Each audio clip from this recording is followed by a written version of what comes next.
The candy of guarding the tongue. Sami stood by the window of his modern apartment, looking down at the street. The sun reflected off the glass panels of the tall buildings, but the beauty of the afternoon was spoiled by a loud noise. Below, two neighbors were shouting at each other. Their faces were red, and the words they used were sharp and unkind. Sami felt a cold shiver. Why did they have to be so mean? The neighbors, Malik and Zaid, were pointing fingers and waving their arms. "You always block my way," Malik yelled. Zaid snapped back with an even harsher insult. To Sami, the words didn't just sound loud. They felt heavy, like stones being thrown against the beautiful glass walls of their home. He covered his ears, wondering why it was so hard for people to stay calm. Sami ran to his grandfather, who was sitting quietly in the library. "Grandpa," Sami asked, "why do people use their tongues to hurt each other? Is there a way to stop the mean words before they come out?" Grandfather looked at Sami with wise, gentle eyes and nodded slowly. He reached into a small wooden box on the table. "It is not easy to control the tongue," Sami, Arif said. "But I have something to help you understand." He pulled out a single piece of candy wrapped in shimmering paper. When Sami unwrapped it, he saw a golden sweet shaped exactly like a tiny, ornate lock. "Eat this," Arif whispered, "and you will see the power of what we say." "It is not easy to control the tongue," Sami, grandfather said. "But I have something to help you understand." He pulled out a single piece of candy wrapped in shimmering paper. When Sami unwrapped it, he saw a golden sweet shaped exactly like a tiny, ornate lock.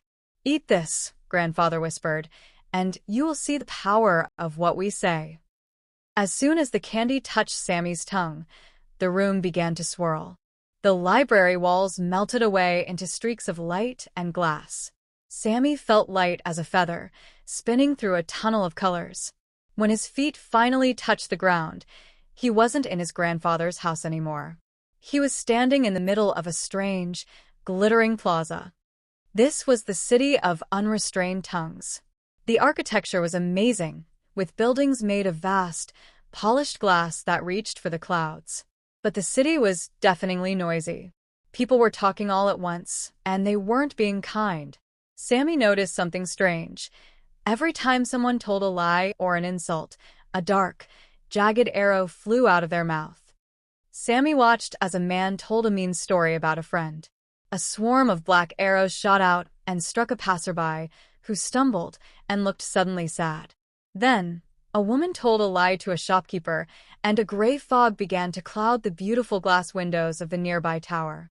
The city was beautiful, but the words were making it dark and dangerous. Nearby, a boy named Faris was laughing loudly. He was pointing at another boy, Omar, who was sitting on a bench. Omar was gently petting a tiny, orange kitten. "Look at you," Faris mocked. "Only babies play with kittens. You're so weak and silly." Faris's words flew out like sharp thorns, heading straight for Omar.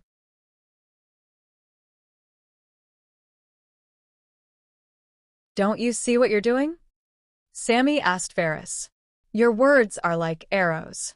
They don't leave a bruise on the skin, but they hurt Omar's heart. Being kind to a small animal isn't weak, it's brave. Using your tongue to pull others down is what makes someone weak." Omar looked up at Sami, a small smile appearing on his face. Faris looked at the dark thorns he had created. For the first time, he looked ashamed. I didn't think it mattered," he muttered. As he spoke those words of regret, the thorns dissolved into golden dust.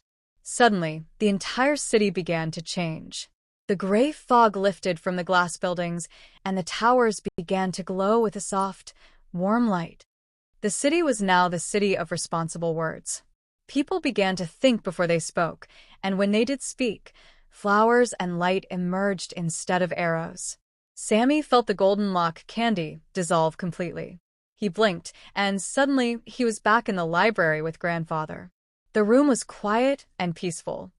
The city was now the city of responsible words. People began to think before they spoke, and when they did speak, flowers and light emerged instead of arrows. Sami felt the golden lock candy dissolve completely.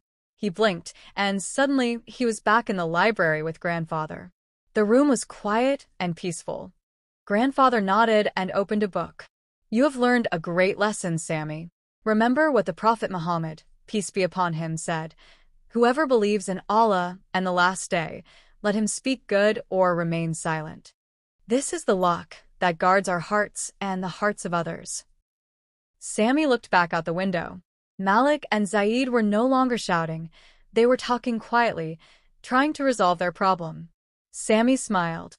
He knew that from now on, he would always check his words before they left his lips, ensuring they were like the golden light that made the city beautiful.